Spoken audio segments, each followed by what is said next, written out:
Noite, irmãos. Esse negócio é demais para mim, né, Val? Traz umas lembranças assim, lá em cima, não, deixa aqui embaixo mesmo, né? Ai, glória a Deus. Tá bom. Prazer estar aqui com os irmãos, né? Parece até que eu vim de muito longe, né, irmãos? Eu só atravessei a ponte. Quer dizer, hoje eu andei um pouquinho mais, que eu estou vindo de Vargem Alta, né? Depois que eu tinha combinado tudo com Marquinhos, né? Aí surgiu uma brecha ontem para a gente dar um pulinho lá em Vargem Alta e a gente não aguenta, né? Voo é um negócio terrível. Voo é o povo apaixonado por neto, é o tal do vô, né? É verdade, Eida? Ali, ó, tem um casal ali que eu sei que tá ouvindo nada, João. Fica na sua aí, tá? Deixa eles de fora, essa é conversa nossa aqui, tá? Tá. Então, nós estávamos lá em Vargem Alta e as crianças, fica até mais tarde um pouquinho, vovô não pode ficar, vovô tem que descer. E assim viemos, né, para estar com os irmãos aqui, louvado seja o Senhor. Estamos muito gratos a Deus por isso, né? Saudade e, ao mesmo tempo, assim, como é bom rever tantos irmãos, abraçar alguns irmãos que eu não abraço há algum tempo, apesar da proximidade, mas eu falto muito às reuniões lá no sítio, né? Tem alguns irmãos que vão ao sítio, eu às vezes não vou, né? Tem 2 encontros gerais que eu estou faltando, que eu estou trabalhando, né? Na minha escala bendita lá, né? Louvado seja Deus por ela, né? Está acabando, né? O tempo está chegando, né? Tá quase, tem uns irmãos aqui que sabem melhor disso, Norberto, né? Rogério, e os irmãos mais próximos aqui. Está chegando o tempo da gente parar lá também, né, Marquinhos? Glória a Deus. Mas, por enquanto, ainda estamos lá. Bom também demais ver os irmãos de Teixeira de Freitas aqui. Eu só fiquei preocupado demais de ver os irmãos aqui, viu, Val? Porque eu fiquei com aquela pergunta, quem é que ficou para tomar conta do Lojinha lá em Teixeira, né? Mas veio todo mundo, cadê? Né? Todo mundo veio, não ficou ninguém lá não, né? Então, mas glória a Deus, que bom ver vocês, viu? Fafá, Val, quem mais que está aí? Juninho, né? Que bom, né? Bom demais ver os irmãos, né? Que alegria. Muito bom. Ver também, eu fiquei muito grato, assim, de ver, estava comentando com a Geisa ali, essa turminha que está aqui, estava aqui na frente, no momento que nós estávamos celebrando o Senhor, nós, no lugar das crianças, nós lembramos dos filhos, dos pais. Os pais é que estavam aqui. E eu falei para a Geisa, nós vimos esses pais no lugar desses filhos, né? E agora são eles, né, Didi?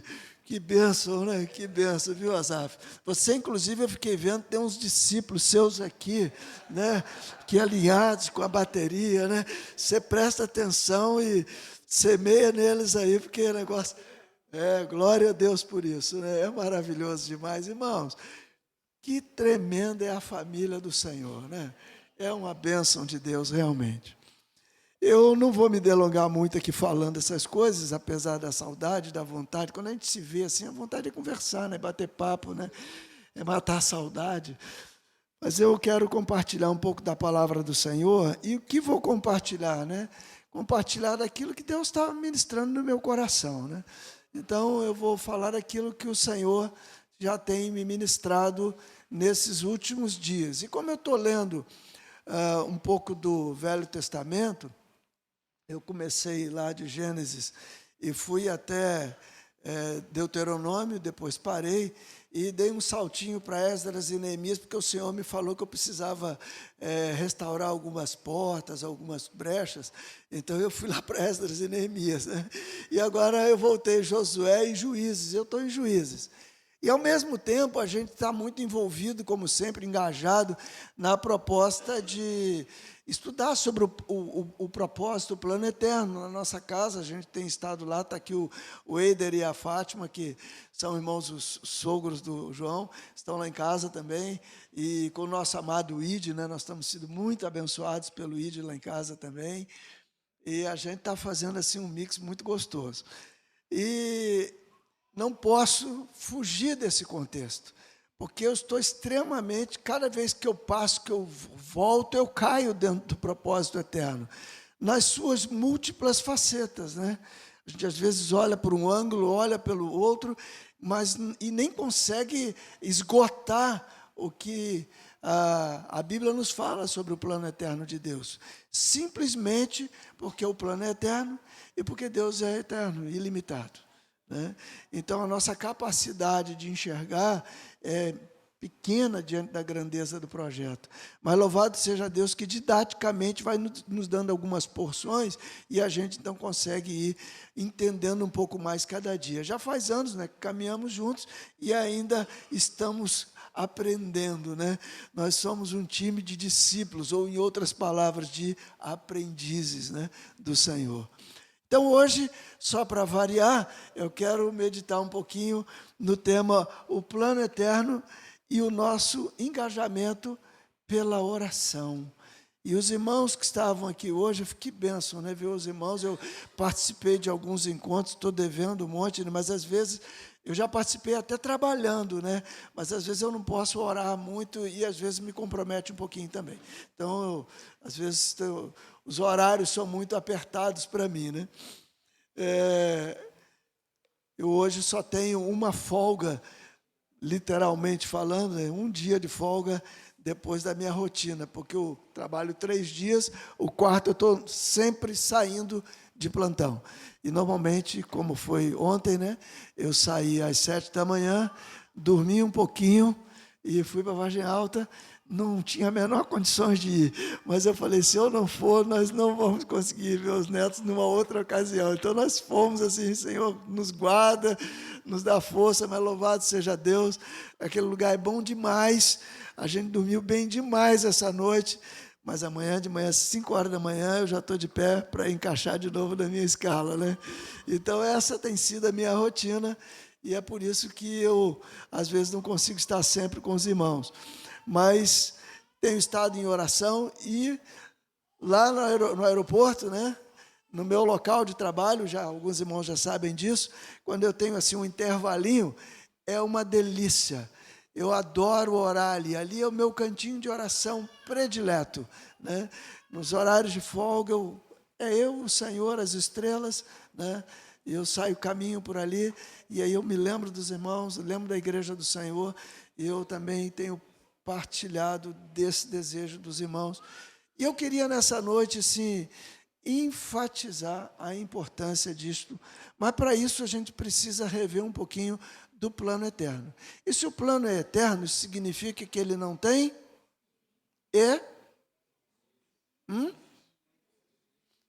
não tem fim e nem começo. Porque uma coisa eterna, a gente acha que é só uma coisa que não tem fim, mas é também uma coisa que não tem começo, né? Então, por exemplo, aquilo que não tem fim, de certa forma, nós podemos dizer que é imortal, né? Mas Deus é imortal, Ele possui a imortalidade, mas Ele está para lá da imortalidade, Deus é eterno, porque Deus Ele era, Ele é e há de vir. É assim que Apocalipse descreve o nosso amado Senhor.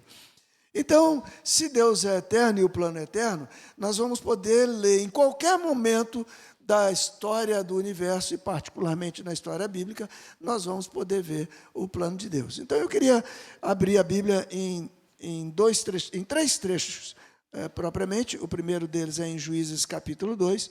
E esse livro de Juízes é um livro assim que eu confesso a vocês que eu estou nadando nessas águas assim, um pouco marinheiro de primeira viagem. Porque se tem 2 livros na Bíblia que eu acho que a gente tem a tendência de ler assim com uma certa pressa, acho que é o livro de Números. Levítico menos mal um pouquinho, né? Porque Levítico nos aponta lá para Hebreus, né? Então, mas o livro de Números é um tal de fulano, viveu tantos anos, gerou ciclano, belitano e morreu. Que ele gerou fulano, ciclano, que viveu não sei quantos anos e morreu.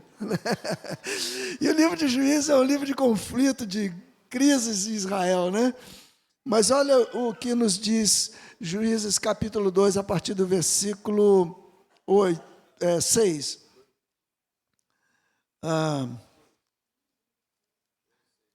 2, a partir do versículo 6. Perdão, a partir do versículo 1, desculpe. Subiu o anjo do Senhor de Gilgal a Boquim e disse: do Egito vos fiz subir, e vos trouxe a terra que sob juramento havia prometido a nossos pais, a vossos pais. E eu disse: nunca invalidarei a minha aliança convosco. Vós, porém, não fareis aliança com os moradores desta terra, antes derribareis os seus altares, contudo não obedecestes à minha voz. Que é isso que fizestes? Pelo que também eu disse: não os expulsarei de diante de vós. Antes vos serão por adversários, e os seus deuses vos serão por laço. Sucedeu que, falando o anjo do Senhor essas palavras a todos os filhos de Israel, levantou o povo a sua voz e chorou. Daí chamaram a este lugar Boquim e sacrificaram ali o Senhor. Boquim significa lágrimas, né? Choro, lágrimas. Por isso, lugar de lágrimas. Agora, eu peço que vocês vão lá no finalzinho de Juízes, no último versículo, capítulo 21, versículo 25. Que diz assim: naqueles dias, nos dias dos juízes, não havia rei em Israel. Cada um fazia o que achava mais reto. Ó, que terra de horrores, né? Está parecendo o Brasil. Desculpa, senhor, pula essa etapa aí, né? De vez em quando. Agora, abram a Bíblia de vocês lá em Efésios, né? Capítulo 1, a partir do versículo 15. Que diz assim: por isso também eu, tendo ouvido a fé que há entre vós no Senhor Jesus, e o amor para com todos os santos, não cesso de dar graças por vós, fazendo menção de vós nas minhas orações, para que o Deus de nosso Senhor Jesus Cristo, o Pai da glória, vos conceda espírito de sabedoria e de revelação no pleno conhecimento dele, iluminados os olhos do vosso coração. Para quê? Para saberdes qual é a esperança do seu chamamento, qual a riqueza da glória da sua herança nos santos, e qual a suprema grandeza do seu poder para com os que cremos, segundo a eficácia da força do seu poder, o qual exerceu ele em Cristo, ressuscitando-o dentre os mortos e fazendo-o sentar à sua direita nos lugares celestiais, acima de todo principado, potestade, poder e domínio, e de todo nome que se possa referir, não só no presente século, mas também no vindouro. E pôs todas as coisas debaixo dos pés, e para ser a cabeça, e para ser o cabeça. Essa tradução está errada. O grego diz a cabeça, o artigo ali é feminino, né? Singular, para ser a cabeça sobre todas as coisas, o deu à igreja, a qual é o seu corpo. O corpo tem cabeça ou tem a cabeça ou tem o cabeça? A cabeça, né? Cabeça é líder, né? Líder de movimento, de revolução. Jesus é a cabeça do corpo. E ele, para ser a plenitude, que a tudo enche em todas as coisas.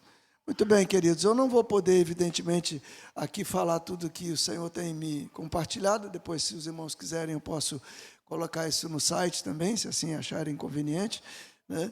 Mas eu quero só dar uma passadinha para que a gente possa compreender um pouco relembrar, né, que eu sei que os irmãos já sabem, sobre o propósito eterno, o plano eterno de Deus, mas só dar uma vista de olhos aqui. Então, parece óbvio que, por ser eterno, o plano de Deus se encontra em toda a Bíblia, e é por isso que ele está no livro de Juízes, né?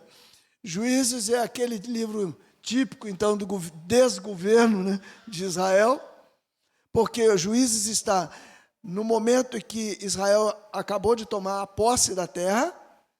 Josué, Moisés, Deus deu a revelação a Moisés, Josué introduziu o povo em Canaã, mas entre Josué e Saul, que foi o primeiro rei, está lá Juízes. Ou seja, não havia uma liderança efetiva, profética, espiritual, tampouco havia um rei que reinasse sobre Israel. Então foi uma época de transição, vamos assim dizer. né? É a época da terra sem lei, cada um fazendo o que entende que se deve fazer, como nós vimos aqui. Por isso, muitos desvios da vontade do Senhor, idolatria, guerra com povos vizinhos, e alguns homens e mulheres, pelo menos 3 destes, levantados como instrumentos de Deus nessa época.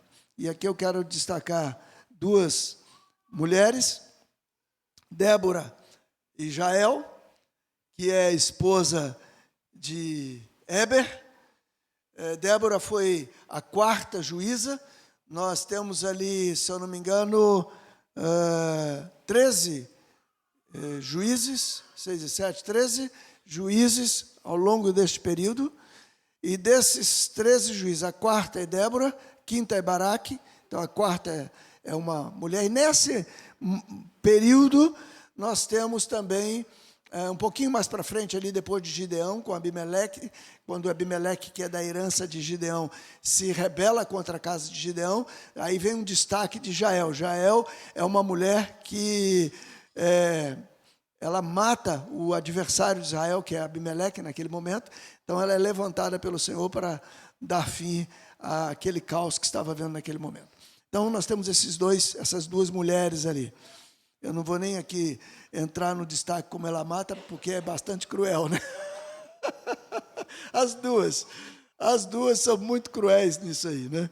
Nesse sentido. Não estou aqui querendo enfatizar esse tipo de coisa, mas simplesmente destacar a importância dessas 2 mulheres num período que nós julgamos, nós entendemos que as mulheres não eram tão efetivas, mas estão aqui no livro de Juízes, né?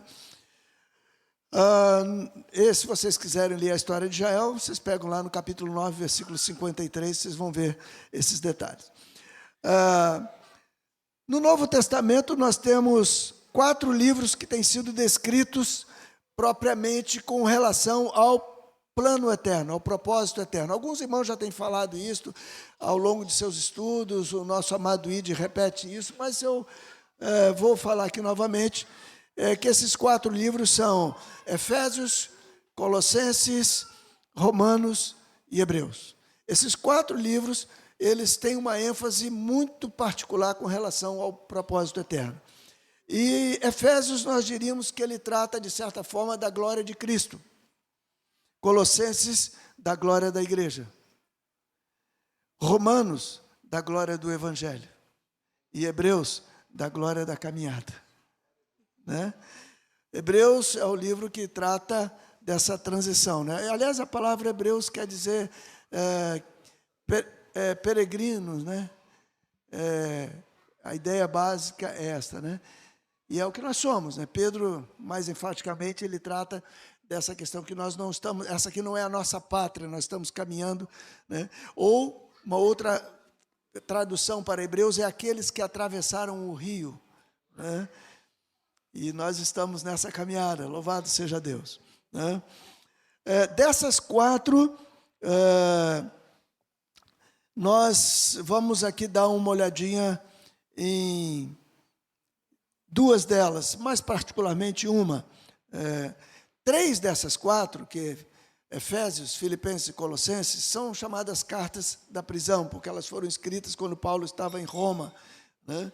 E Filipenses tem uma ênfase um pouquinho diferente, mas Efésios e Colossenses, se vocês puderem fazer essa leitura, leiam Efésios e depois leiam Colossenses. Parece que vocês estão lendo a mesma carta novamente, né? Com uma ênfase um pouquinho diferente, mas assim é muito, muito semelhante, né?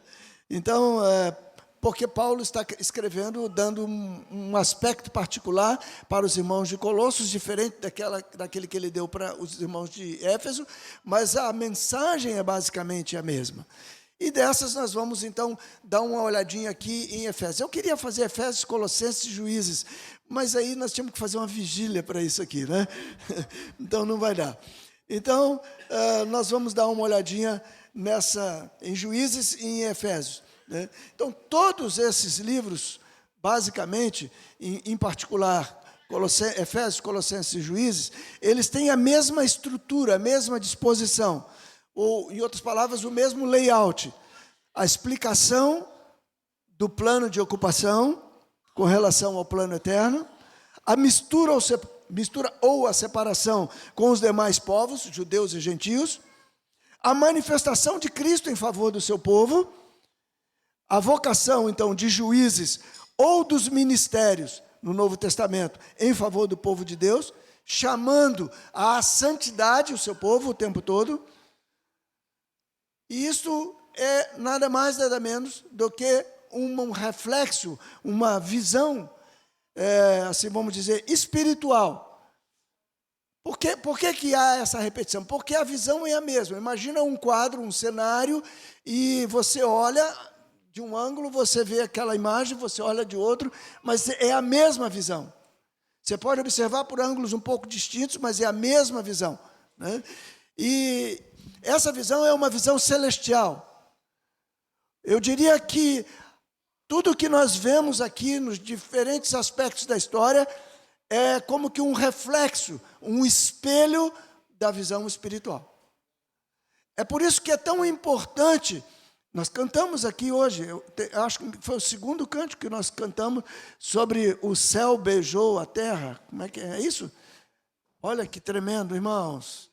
Esse cântico eu não tinha, confesso que eu não tinha olhado. Falei, Deus, o Senhor é maravilhoso demais. Como é que o Senhor junta esses negócios todos e põe até os cânticos que o Senhor coloca, né, no momento ali? O céu beijou a terra. Isso está no Salmo 85. Né? A verdade beijou a misericórdia beijou a verdade. E a palavra misericórdia, no hebraico, é a palavra hesed, que ela significa amor misericordioso. Ou seja, em outras palavras, e muitas vezes é traduzida assim, graça. Então, a graça beijou a verdade. Quando é que a graça beijou a verdade? Quem falou aí? Jesus. Jesus. Ele era cheio de... Então, os céus beijaram a terra. Jesus veio, o Verbo encarnou, o céu beijou a terra. Então, tudo está conectado, céus e terra, terra e céus. É por isso que é tão importante conhecer a visão celestial. Paulo disse que ele não foi negligente com a visão celestial, mas essa visão celestial foi aplicada à realidade aqui na terra. Então, aquilo que estamos vendo por revelação, por iluminação, por inspiração, por palavra profética, nós aplicamos aqui. E aquilo que nós fazemos aqui, aquilo que nós oramos aqui, também está associado. Por isso é importante a oração. Porque o que ligarmos terá sido ligado. Olha a conexão do céu e da terra, né? Então, tem uma mesma disposição, né? Tanto o que está lá em Juízes, como o que está nas demais cartas. Mas é óbvio, se o plano é o mesmo eu estando aqui no Velho Testamento, eu posso estar um pouco limitado, a minha visão não permite ver muito, mas depois que eu tenho um pouco mais de luz, já no Novo Testamento, Jesus já veio, então agora é a minha... não mudou a visão, mas eu consigo enxergar mais, eu consigo ver mais, né? Então, o plano de Deus ele é eterno. A revelação, alguns falam que a revelação é progressiva, mas eu confesso que eu prefiro um pouquinho mais assim, que a compreensão da revelação é progressiva, né? Então, vindo aqui em Juízes, nós vamos ver que Juízes é a transição da libertação do êxodo, ou do pecado, para a conquista da terra. Um paralelo lá com Hebreus 1:3, né? Havendo Deus outrora falado de muitas maneiras aos pais pelos profetas, nesses últimos dias nos falou pelo Filho, né? Então, que é a exata expressão do ser de Deus. Aqui em Juízes, nós lemos aqui agora, Deus exorta o povo, e vocês vão ver que esse é o ponto central aqui de Juízes, porque apesar deles terem entrado em Canaã, e terem sido animados, exortados a não se misturarem com os cananeus, eles se misturaram, casaram, adoraram os deuses da terra, né? E assim, isso trouxe tempo de confusão, crise, conflito. E por conta disso, Deus levantou juízes, homens e mulheres, como o caso de Débora, para libertarem o povo, ainda que temporariamente. Mas se você olhar para esse movimento de juízes, você vai ver que é Deus sinalizando, tipificando o plano eterno de libertação. Então, as coisas no Velho Testamento, elas são verdadeiras, mas ainda num quadro um pouco, às vezes, metafórico ou tipificando o que haveria de vir.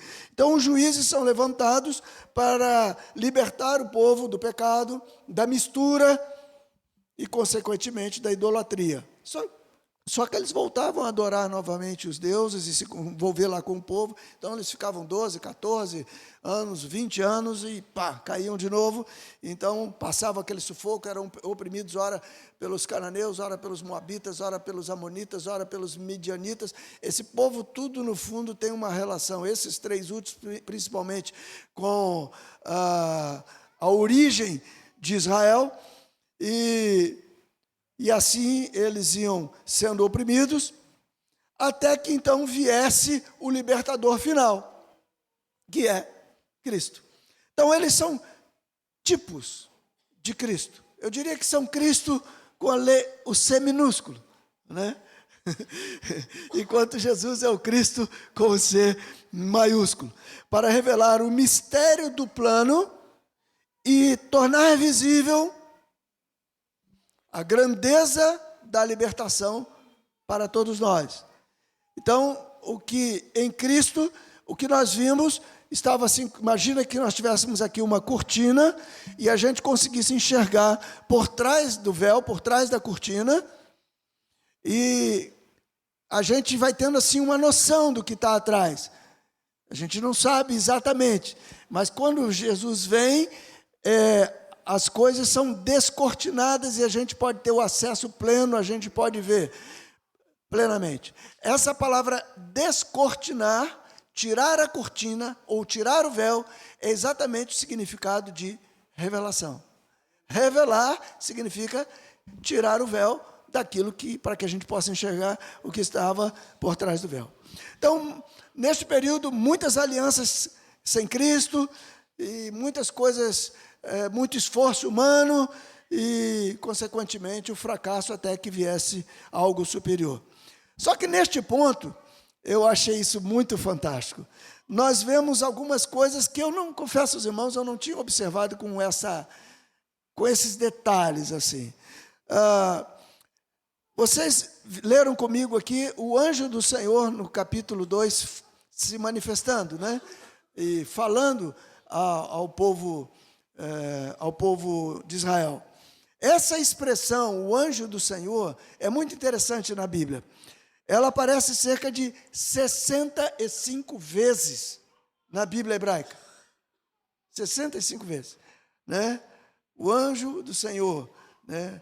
O anjo, às vezes ela é falada o anjo de Yahvé ou o anjo de Elohim, né? Malach Elohim, Malach Yahvé, né? Então, 65 vezes na Bíblia hebraica. Só que só em Juízes, 23 vezes. Quase a metade, né? Um terço, pouco mais do que um terço, né? Em toda a Bíblia, com toda a certeza, dessas 65 vezes, 9 vezes é explicitamente dito que o anjo do Senhor é o próprio Deus.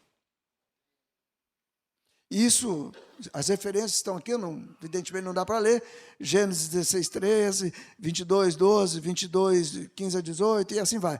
E nós, aqui em Juízes, no capítulo 6, versículos 11 a 23, e no capítulo 13, de 19 a 23. Então, é muito interessante isso. Então, eu falei, meu Deus, que livro fantástico é esse, que o Senhor se manifesta. O próprio Cristo, a gente chama isso de teofania, uma manifestação do Cristo no Velho Testamento, antes da encarnação. Olha que tremendo. Então, eu falei, puxa, isso aqui é fantástico demais.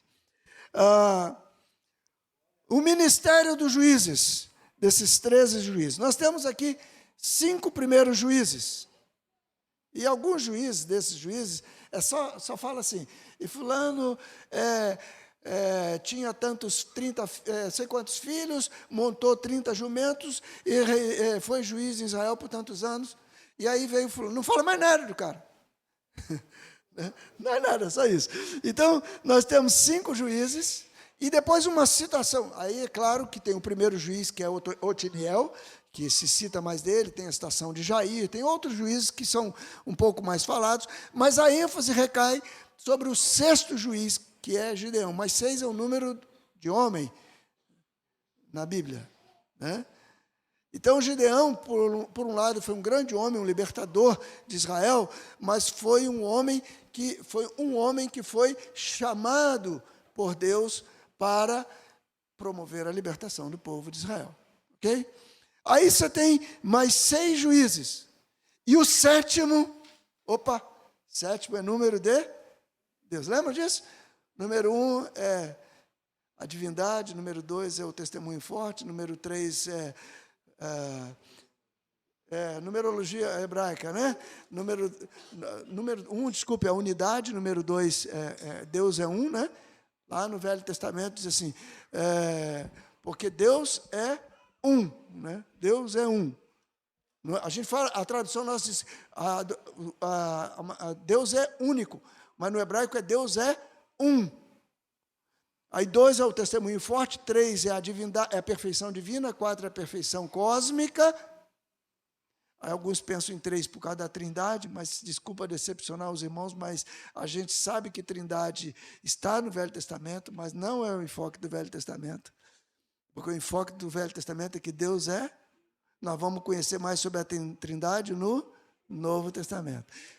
4 é o símbolo da perfeição humana ou cósmica. 4, os anjos que seguram os ventos que estão nos 4 cantos da terra, né?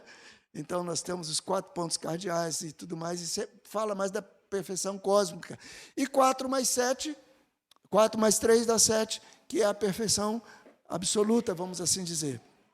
Isso é um pouco daquilo que se especula, porque lá no fundo, nós todos navegamos em águas rasas, quando se trata dessas questões mais profundas do estudo da cultura e da língua hebraica. Então, Sansão é o 7º, depois de Gideão tem mais 6, e Sansão é o 7º. Mas Sansão não foi simplesmente um cara que foi chamado. Sansão foi alguém que foi escolhido antes do seu nascimento. Então, ele é um tipo de Cristo, não no caráter de Sansão, que o caráter de Sansão nós conhecemos, mas ele tipifica Cristo, de certa forma. E a experiência de Sansão, é pena que o tempo não nos permite para a gente abrir aqui e ler a aparição do anjo. É lindo, lindo. Depois leiam, vocês leiam. É lindo. O pai de Sansão não acredita muito, porque Deus fala com a mulher, Deus se revela para ela, e parece que Deus está falando para uma mulher, está falando para Maria, né? Aquela história de Maria e José, parece que estava lá antes no Velho Testamento. E então, quando ela conta para Manoá, que é o pai de Sansão, ele não dá muito crédito, mas ele fala, onde é que esse anjo apareceu? E ele vai lá, e quando chega lá, eles oferecem um sacrifício, uma oferta ao Senhor, etc. E é linda, a expressão hebraica diz assim, que o anjo do Senhor se ouve, quando eles ofereceram um sacrifício, extraordinariamente. Essa palavra extraordinariamente não traduz como o anjo se comportou quando eles fizeram um sacrifício ao Senhor. O anjo entrou em êxtase, o anjo do Senhor. E com a nuvem, com a fumaça que fez aquela nuvem, ele sobe nela até o céu. Gente, é lindo isso, né? Então, essas experiências vão nos revelando esse plano. Nós vamos vendo algumas coisas interessantes. Por exemplo, povos são incluídos na aliança. Apesar de Deus falar para eles não se misturarem com os povos da terra, tem alguns povos que são incluídos. Outros povos, alguns de origem judaica também. Por exemplo, nós temos o caso dos queneus. Quem são os queneus? Queneu, em Juízes, é Éber. Éber é o marido de Jael, essa heroína judia, né? Então, Éber é queneu. E queneu é da linhagem de Jetro. O professor de história ali, você me corrige, hein? Temos um professor de história aqui, você tem que tomar cuidado, né? Juninho veio hoje aqui, né, Juninho? Glória a Deus, Juninho. Né? Então, o Jetro é o sogro de Moisés, que também é chamado de Reuel, amigo de Deus. Né? Então, a história de Israel é linda, né? Então, o Jetro, ele é da tribo, do povo queneu, da tribo dos midianitas. Ou o contrário, não sei se eu estou trocando aqui. Ele era sacerdote de Midian. E ele era um homem temente a Deus. A Bíblia diz que ele era um sacerdote de Deus. Né? E nós vamos ver a participação deste homem no plano de Deus. Mas como assim? No povo de Deus, os judeus não eram exclusivos? Pois é, mas tem os queneus lá também. Então, depois você vai ver ali também a outra experiência, que é a dos quenezeus. Os quenezeus, você tem Otiniel. Otiniel é o primeiro juiz. E diz que Otiniel era um quenezeu. Quem eram os quenezeus? Quenezeu era filho de Kenaz, que era filho de Elifaz, que era filho de Esaú. Você pensa que Deus abandonou Esaú, né? Nananina, não. O plano de Deus é para todo mundo. Na verdade, o que Deus está sinalizando ali é que parece que muitos filhos e parentes próximos de Abraão que pegaram, que ouviram ou participaram daquela aliança, ou que estavam dentre os povos que entenderam que em ti serão benditas todas as famílias da terra, e creram nisso, Deus pôs esse pessoal para dentro do plano do propósito. Porque o plano era que Israel fosse o filho primogênito de uma família, de muitos filhos, de todas as nações. Então, já no Velho Testamento, a gente tem um ensaio disso. Agora, isso vai se tornar mais realidade no Novo Testamento, quando, particularmente ali, quando os gentios vão sendo inseridos no plano de Deus, e nós podemos ver isso com mais clareza lá em Atos capítulo 15. Agora, tem uma expressão que eu gostaria de destacar aqui para vocês, que está no capítulo 5, versículo 23. Capítulo 5 de Juízes, tem uma expressão no cântico de Débora, depois de derrotar os inimigos, diz assim: amaldiçoai a Meroz. Está ali? Amaldiçoai a Meroz, diz o anjo do Senhor.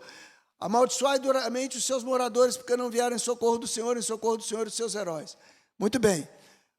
A maioria dos estudiosos entendem e concordam que Meroz era uma localidade que não socorreu o povo de Deus. Ok, só que essa expressão, essa localidade, nunca mais foi achada e nunca mais foi citada na Bíblia. Somente aqui nesse texto. Então, Meroz, de certa forma, pode ser uma localidade? Sim, mas, segundo o Talmud, Meroz é um planeta ou um sítio espiritual. E não é a primeira vez que nós vemos a Bíblia citando o mundo espiritual, as guerras entre anjos e demônios, entre seres espirituais, entre principados e potestades, ou entre serafins caídos e serafins que permaneceram fiéis ao Senhor, na Bíblia. Né? Por exemplo, na história da libertação do povo de Israel do Egito, nós temos uma batalha. Antes de Moisés libertar o povo de Israel do Egito, antes de Moisés confrontar Faraó, antes de Moisés fazer todo aquele processo que nós conhecemos físico, com as pragas no Egito, até que Israel fosse liberto, o que aconteceu primeiro? Deus, quando chamou Moisés, ele mandou Moisés colocar, não foi? Estender a vara. Não foi isso? Foram os sinais. E colocar também a mão no seio, no peito, né? E o que aconteceu com essa vara? Virou uma. E quando Moisés chegou lá no Egito, o que ele fez com essa vara? Ele colocou a vara, e aí os magos vieram, fizeram a mesma coisa. E aí aconteceu o quê? Uma batalha de serpente. Gente, que trem doido é esse? Não, cá para nós, isso é a história da carochinha. Mas se você parar para pensar, a palavra serpente no hebraico é a palavra seraf.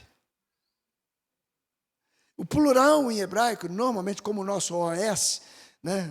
Nós conjugamos o nosso plural com OS, né? Normalmente, ou AS, né? Depende do finalzinho. O S, né? Em hebraico se conjuga com in. Por exemplo, amigo em hebraico é haver. Como é que são amigos? Haverim.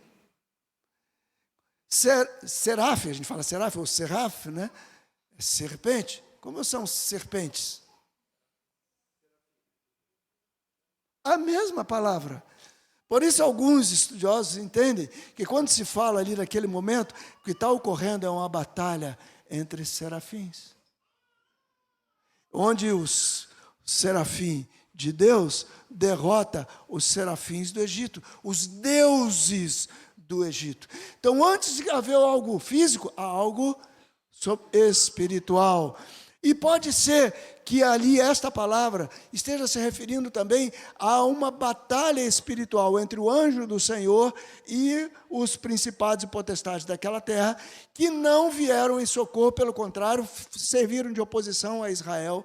Então há uma maldição promulgada ali, e evidentemente se estende também sobre as pessoas da terra. Nós vemos isso novamente em Êxodo 12, 41, depois que Israel sai do Egito, a Bíblia diz que as hostes, e ali as hostes são espirituais, os exércitos de Deus saíram. Todas as hostes, Êxodo 12, 41, pode colocar na tela ali. Êxodo 12, 41 diz que todas as hostes, aconteceu que ao cabo de 430 anos, nesse mesmo dia, todas as hostes do Senhor saíram da terra do Egito. Não foi o povo, nem foi o exército. Israel ainda não era organizado como nação, mas está falando de que as hostes do Senhor que guerrearam contra o Egito agora saem do Egito com o povo de Israel. Está falando de mundo espiritual, né?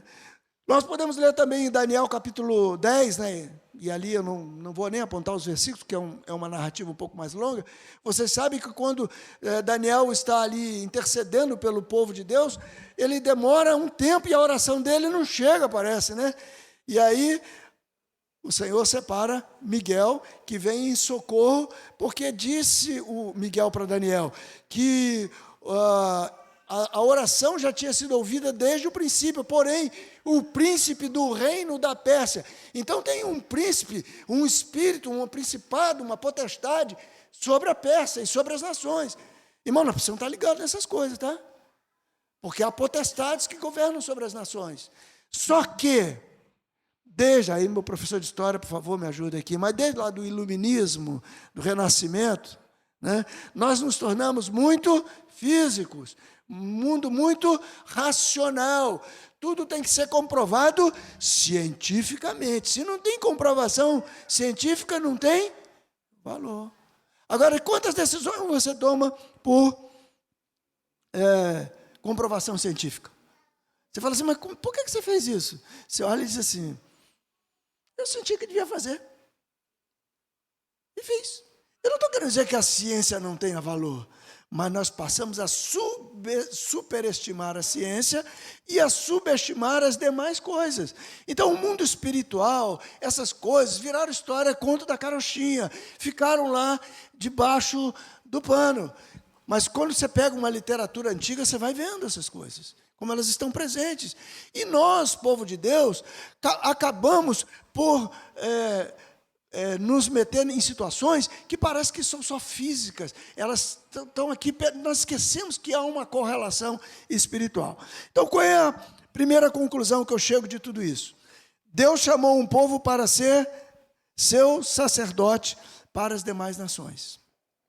Deus chamou Jesus como seu sumo sacerdote, e a nós como sacerdotes para o mundo.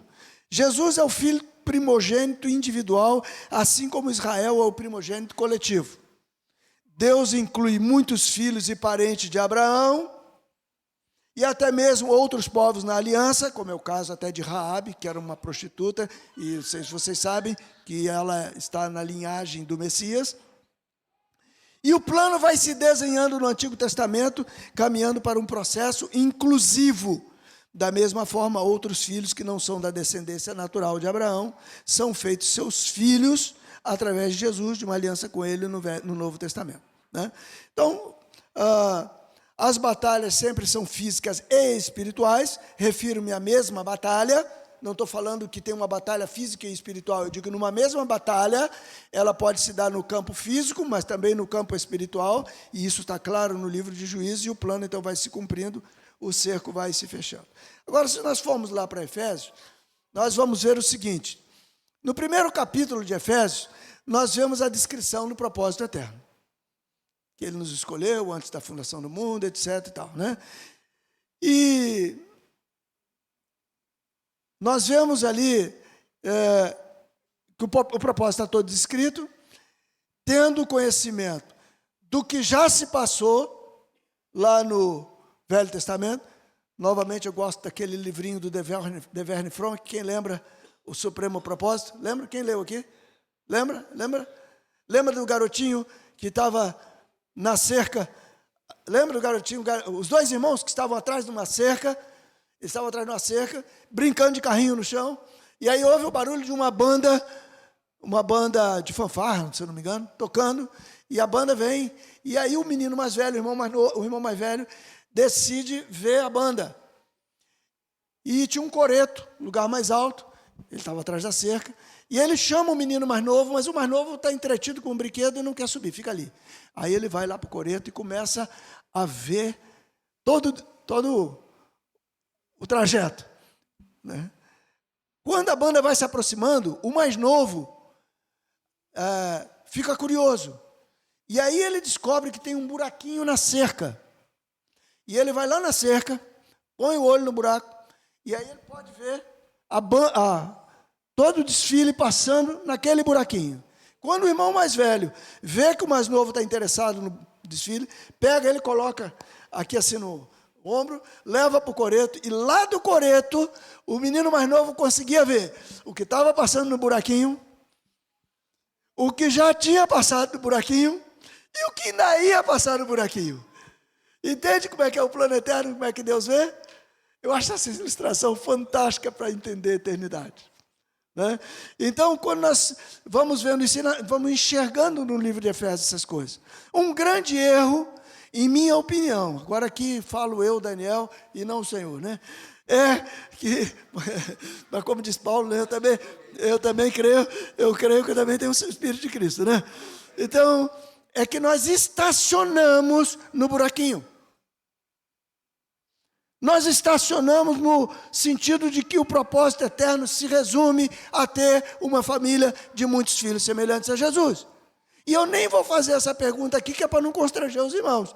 Mas eu tenho certeza que se eu perguntasse aqui, qual é o propósito eterno de Deus, se não todos, a maioria diria ter uma família de muitos filhos semelhantes a Jesus.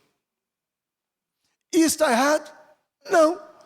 Mas é uma visão do buraquinho temporal. Aqui, agora, a visão vai se alargando. Para enxergarmos para além do rascunho, para além do croquis. O propósito desta família, o propósito desses filhos semelhantes a Jesus, é promover a glória de Deus. E o que é a glória de Deus? Cristo é a glória de Deus. A glória não é uma coisa, a glória é uma pessoa. O que Deus espera para que a sua glória seja vista? Que nós, eleitos, chamados nessa família, sujeitemos tudo a Cristo, para que Ele seja a cabeça.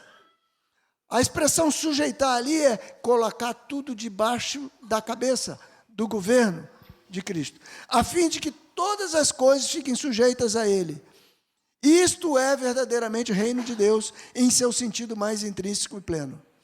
Esta é a vontade absoluta de Deus, Cristo. Deus não tem outra vontade. Deus não tem duas vontades. Deus só tem uma vontade, e ela é Cristo. E nós fomos criados, chamados, para que a glória fosse vista em nós e através de nós. Isso é a sequência do capítulo. Então Deus só tem uma vontade, Deus só tem uma obra para realizar. A gente fica orando, tentando descobrir a vontade de Deus, para saber se a vontade de Deus só compra o carro A ou o carro B. Mas Deus só tem uma vontade. Eu não estou querendo dizer que você não vai pedir direção a Deus para as coisas do dia a dia. Mas nós nos ocupamos mais com essas coisas do que com a essência. É disso que eu estou falando. Nós nos ocupamos mais com as coisas do dia a dia e temporais do que com aquilo que o Senhor tem revelado na sua palavra. Deus só tem uma obra.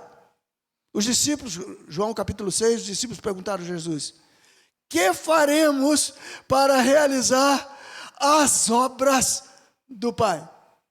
E Jesus respondeu: a obra é esta, que creiais naquele que por ele foi enviado. Olha, eles perguntaram no plural, mas Jesus respondeu no singular, porque só uma coisa: é Cristo, Cristo, Cristo, Cristo, né? Então, diria que o propósito consiste em sujeitar todas as coisas a Cristo, para que Ele seja a cabeça de tudo. Manifestar esta glória, poder e sabedoria, para que os principados e as potestades, isto é, as hostes espirituais, saibam, se sujeitem.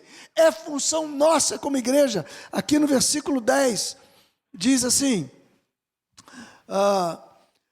de fazer convergir nele, na dispensação da plenitude do tempo, todas as coisas, tanto as do céu como as da terra.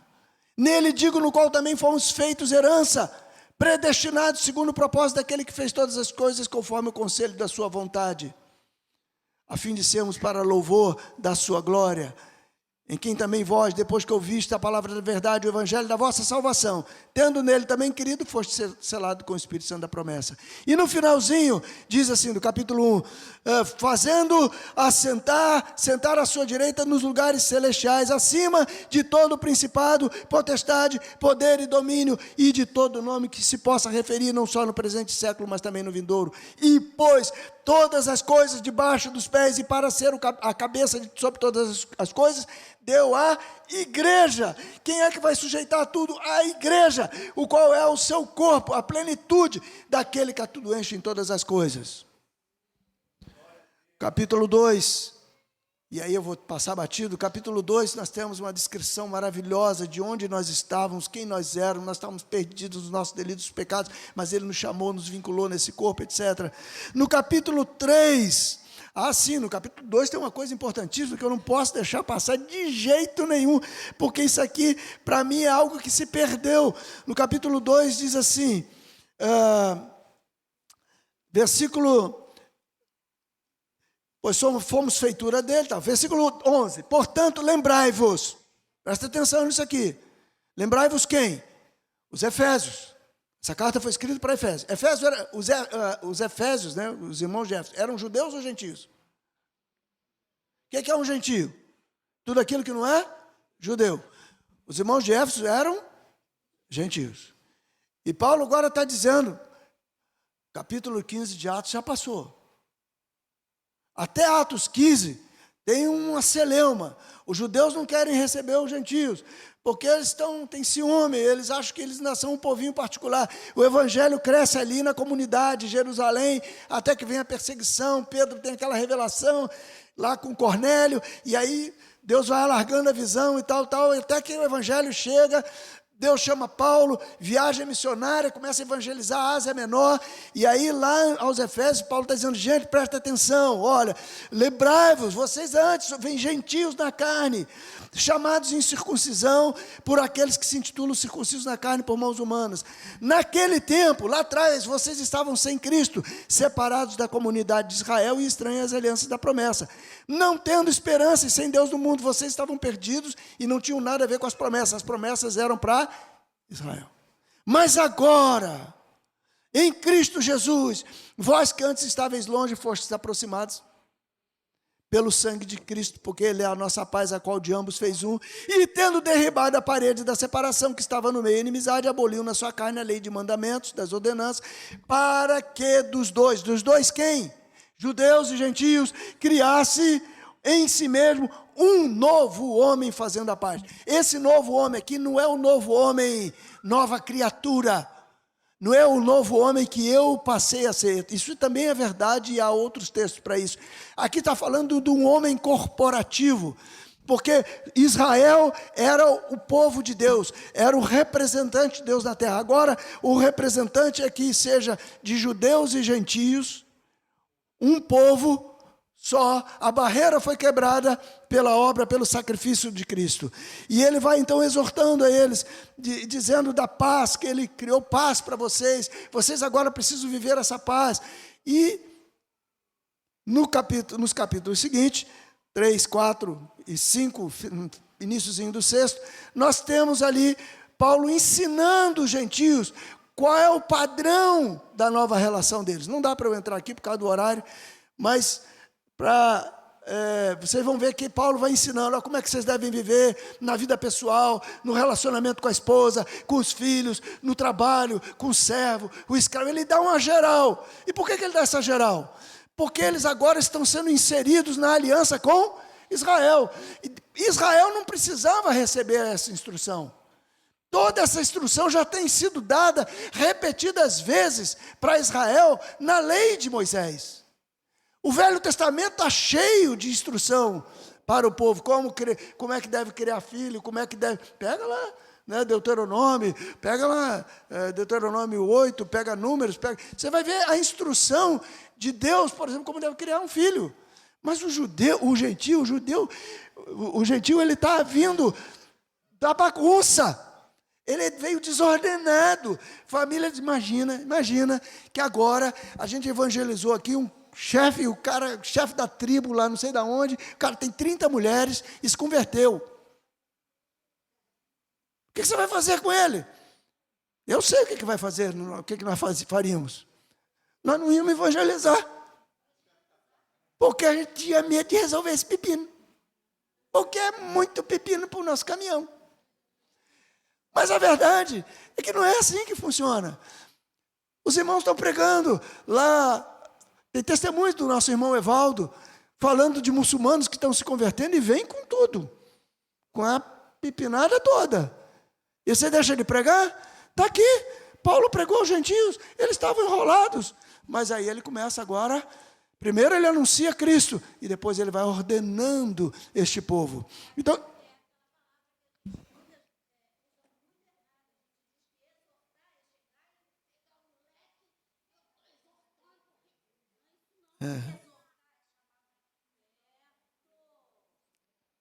amém.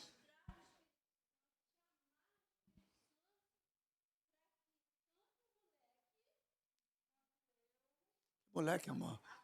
Moleque agora é o filho dele. Ele aqui, se é moleque, cresceu.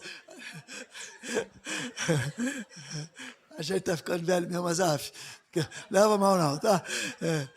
O tempo não passa para nós. Isso é maravilhoso. Então, veja bem. Olha o que nós fizemos com esse evangelho. Aí você vai para Atos, para o capítulo 4 de Efésios. Aí vem falar da unidade da igreja, certo? Capítulo 4 fala da unidade da igreja. Abre aí sua Bíblia, ué. Fala ou não fala? E o que é que ele está falando de unidade entre quem? Dos assembleanos com os batistas? Dos presbiterianos com os metodistas? Que unidade que ele está falando? Gentio com judeu, irmão. O tema desta carta é o novo homem criado entre judeus e gentios. E da unidade que deve haver de judeus e gentios. É óbvio que os gentios precisam ter unidade entre si. É claro, por inferência. Mas a essência, o primeiro alvo, é um só batismo, uma só fé. A gente usa isso para falar para o irmão lá da Maranata. Desculpe se vocês têm algum irmão da Maranata. Mas, na verdade, Paulo está falando é que tanto o judeu como o gentio foi batizado no mesmo batismo. Porque qual é o batismo que nós fomos batizados, irmão? Esses dias, fevereiro, né? Eu tive a oportunidade de levar um irmãozinho a Cristo, né? E eu perguntei para ele, você já foi batizado? E, cheio de pastor, de gente assim na família. Ele falou, olha, tem muito pastor, tem muita gente e tal lá, mas eu Frequento, mas eu estou com um problema sério. Eu falei, qual é o problema? Ele falou, é porque eu não estou vendo a vida, a pregação é diferente da vida. Então eu estou precisando, eu estou querendo achar o lugar. Eu falei, você acabou de achar o lugar. Aí ele falou, eu falei, o lugar, sabe qual é? É Cristo. O lugar não somos nós, não. O lugar é Cristo. Aí ele entendeu, saiu lá de casa convicto. Coloquei uma música para ele, né? Falei para você dos Mavericks, né? Do pessoal lá dos Estados Unidos. Aquele cântico é maravilhoso demais. E cântico diz assim: se tudo que você precisa é uma oferta, eis-me aqui. Eu quero ser essa oferta. Eu quero ser queimado pelo fogo. Eu olhei para ele e falei assim: e aí, tu canta essa canção? O cara começou a chorar. Falei, pronto, sexta-feira nós estamos te batizando. Glória a Deus. Então, a pessoa entende. Na verdade, irmãos, hoje há uma separação. No 4º século, houve uma separação de judeus e gentios novamente.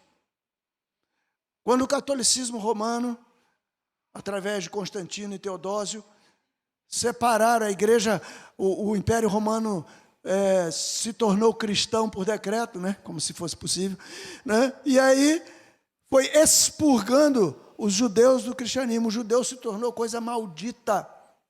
Judeu se tornou coisa maldita. Eu, quando menino, não faz muito tempo assim também, né? Pouquinho, eu me lembro que a gente malhava o Judas. Não sei se aqui tinha isso, lá no Rio tinha. A gente malhava o Judas no sábado, né? A gente usa algumas expressões até hoje. Não judia dele, não. O que é judia? De onde vem essa palavra? De perseguir, de fazer mal. E aí nós temos uma história toda também, não dá para contar isso aí, da perseguição na Espanha, Portugal, que então vieram para cá, para o Brasil, para a América, tudo, só bona gente, né? Só gente fina. A gente diz que o Brasil foi colonizado pelo dejeto de Portugal. Você sabe qual era o crime deles? Ser judeu.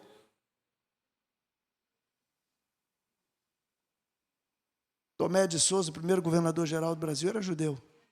Irmão de Martim Afonso de Souza. A primeira sinagoga no Brasil foi feita por Maurício de Nassau, em Pernambuco, fugindo da perseguição na Holanda. Saiu daqui e foi criar a Nova Amsterdã, na América do Norte, que hoje é Nova York, a maior colônia de judeus do mundo, depois da Palestina.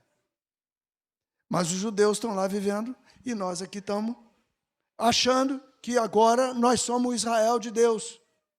Irmãos, o Israel de Deus é composto de judeu e de gentio. Então, eu quero dizer para vocês aqui, aí Paulo entra no finalzinho, pulei um monte aqui, porque senão não vai dar tempo, né? Paulo entra no finalzinho que ele fala assim, quanto ao mais, capítulo 6, versículo 10, sede fortalecidos no Senhor e na força do seu poder, revestivos de toda a armadura de Deus, para poder ficar firme contra as ciladas do diabo. Vocês vão passar lutas. Porque a nossa luta não é contra o sangue, nem contra a carne, mas contra os principados e potestades. Você sabe quem está gerando essa separação, meus irmãos? Principados e potestades, é o mundo espiritual. Contra os dominadores deste mundo tenebroso, contra as forças espirituais do mal nas regiões celestes. Portanto, tomai toda a armadura de Deus para que possais resistir no dia mau e depois de teres vencido tudo, permanecer inabaláveis. Estais, pois, firmes, cingindo-vos com a verdade, etc. Claro que tem as nossas lutas pessoais, eu tenho um monte, vocês devem ter também, mas a luta por excelência é uma luta espiritual.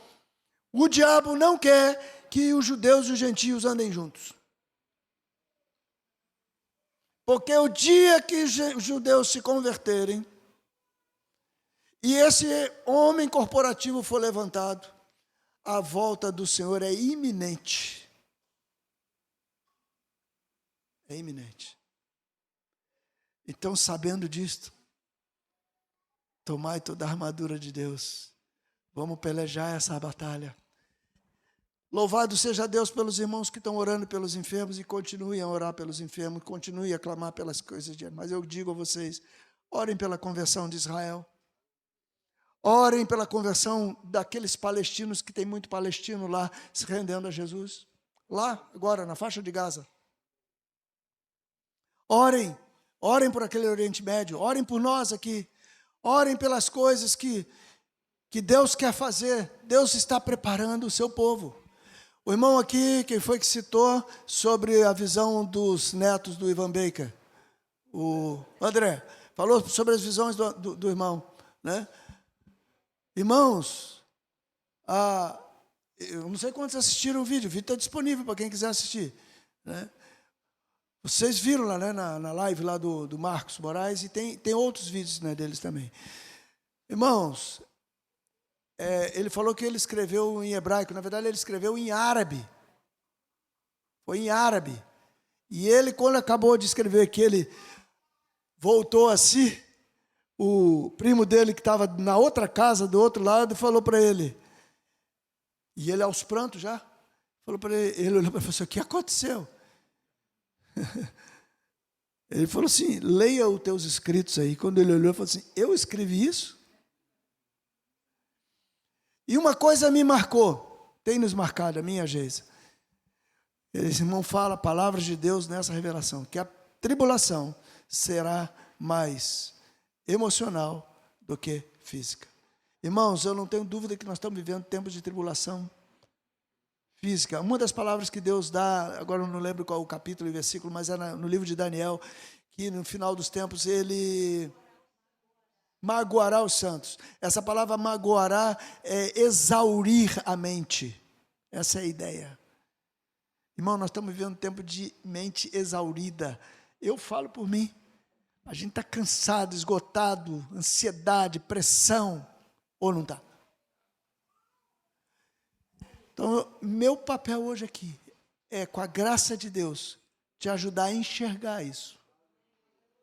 Para que juntos agora, nós nos levantemos como um verdadeiro exército. Nós, gentios, pode ser que tenha alguns judeus aqui que não sabem que são judeus. Porque como nós somos colonizados por judeus, eu creio que tem muitos Souza, Santos, Silva, Oliveira, nomes terminados em ES, Fernandes, Hernandes, né? Isso é tudo nome de cristão novo, né? Isso é tudo de origem judaica. Então nós estamos cheios disso, pode ser que haja muitos aqui, mas não importa. O que importa é que o Senhor está nos chamando para esse momento na história. Para pregar, sim, mas deixe-me dizer uma coisa, nós não vamos entrar a pregar se nós não travarmos a batalha espiritual, se nós não abrirmos os portais espirituais, entende isso? Você já passou por aquela experiência que você ora por uma situação até que Deus abre a porta, e depois que Deus abre a porta, parece que tudo fica claro. Aquele cara que você não conseguia falar de Jesus para ele, ele vem te questionando, te buscando. Por quê? Porque você orou, você não foi nele, ele que veio em você. Então eu queria te desafiar a entender essa batalha espiritual, não para que você diminuísse o seu clamor pelos irmãos, não para que você diminuísse o tamanho da sua proclamação, mas para que você associasse a isso o poder da oração, para que os principados e as potestades vejam que só tem um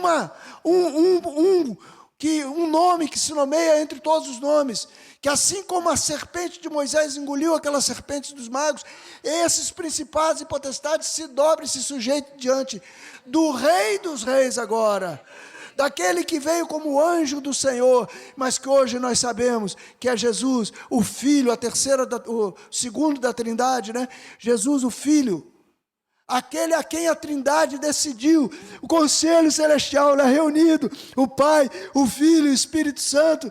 Vocês já viram aquela peça da Jocum, Os Dois Reinos? É linda, né? E aí o pai olha assim e diz assim, quem é que vai? E o filho diz, eu vou. Irmãos, é maravilhoso.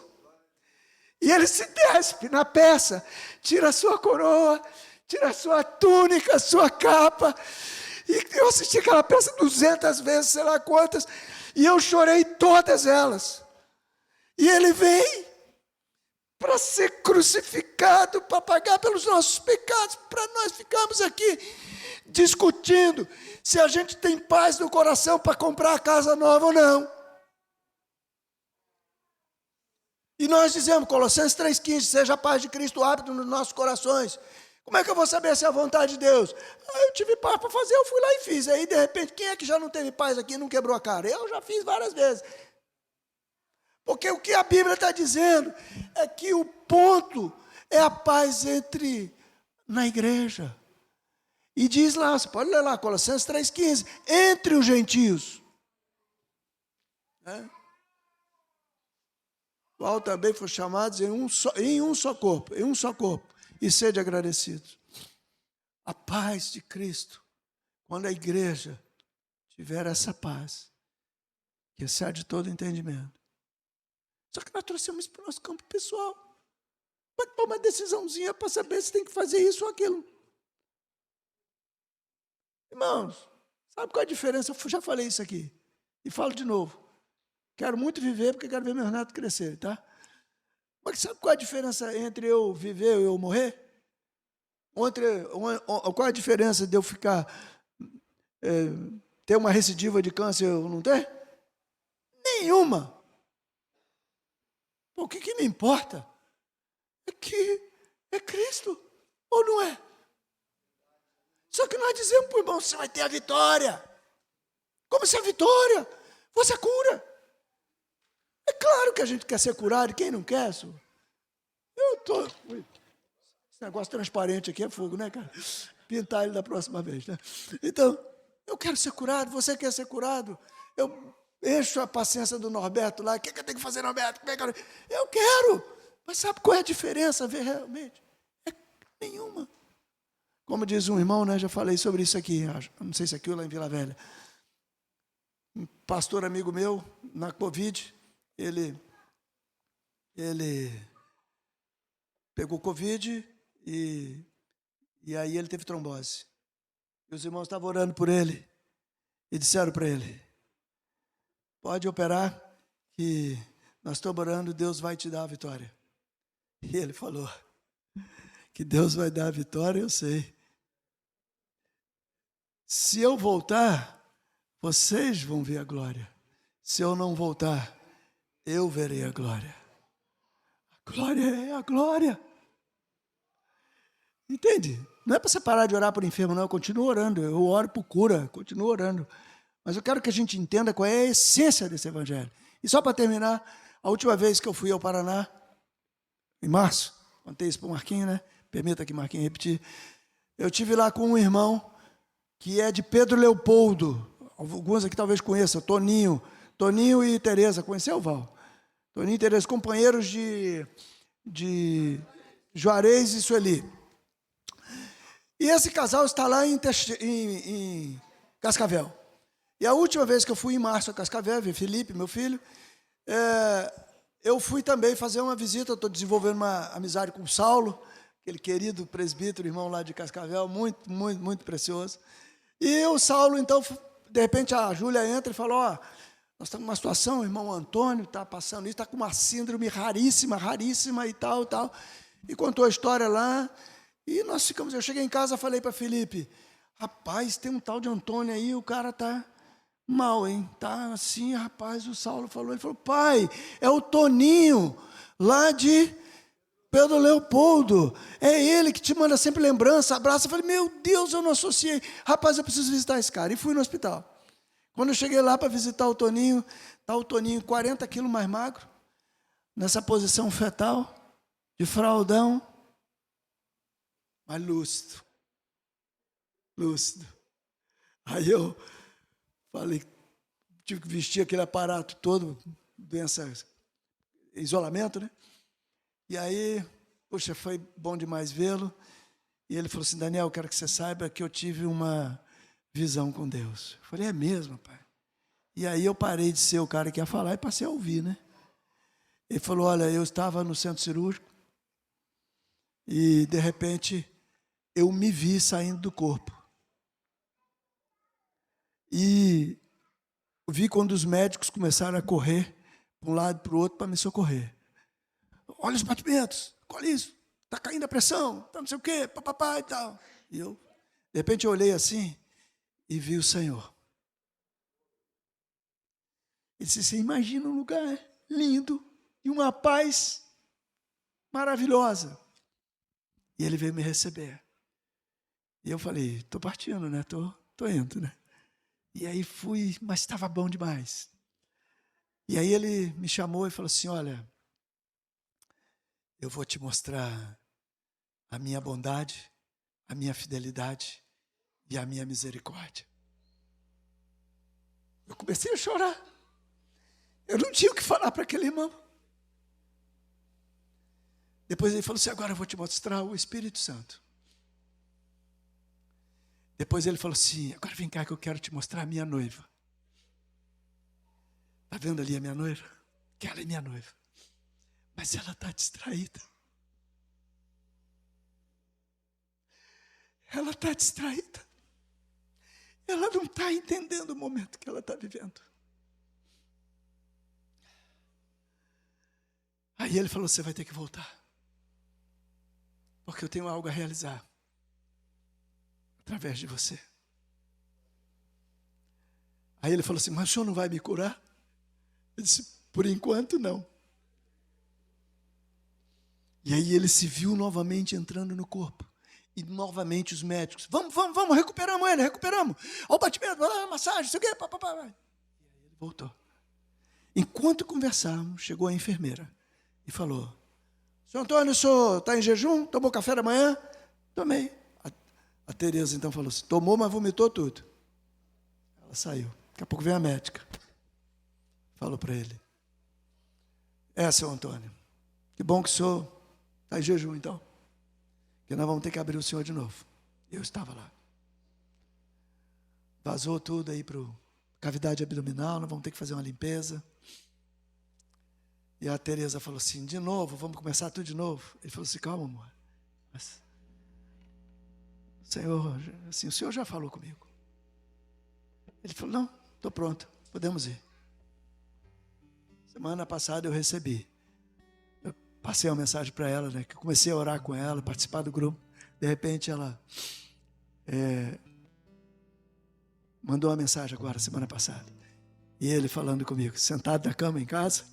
Daniel, estou me recuperando. Já estou reaprendendo a andar, de andador. Mas já estou ganhando músculos. Irmãos, esse é o nosso Deus. O que nós estamos esperando para entrar nesse negócio de cabeça? Amém?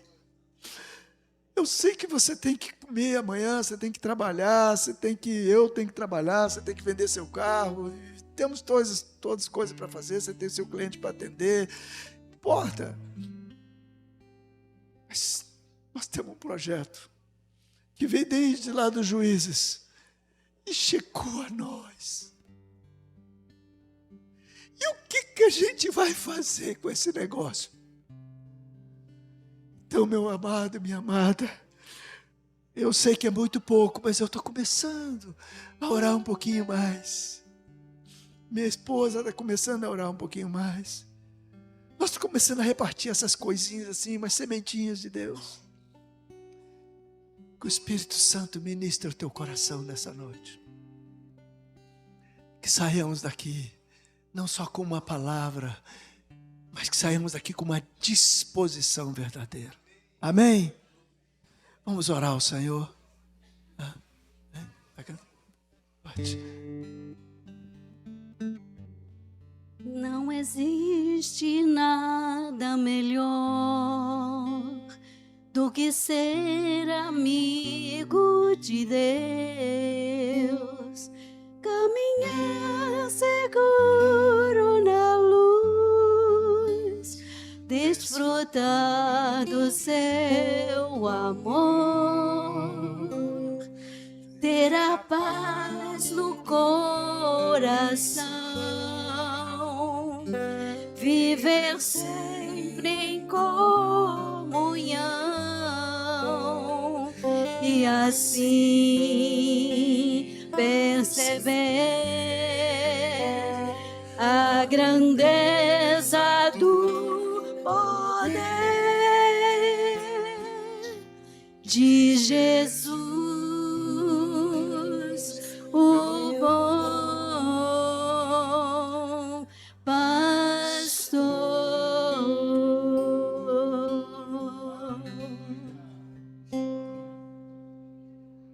Senhor,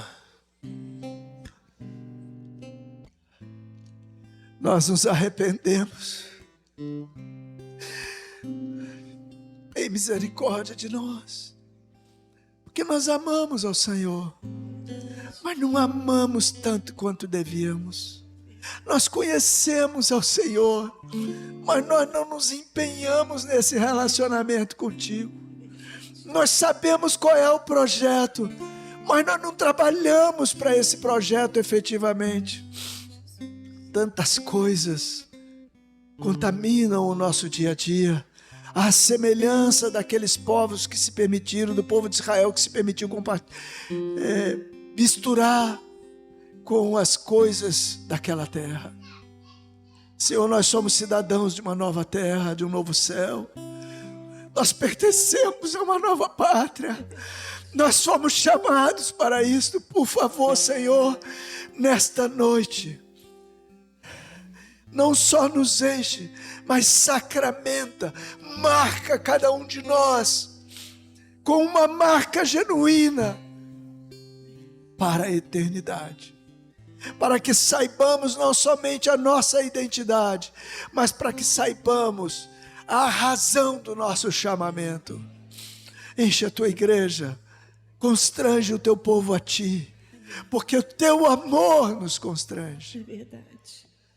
Obrigado, Senhor. Jesus. Louvado seja o teu nome. Aleluia. Amém, Jesus.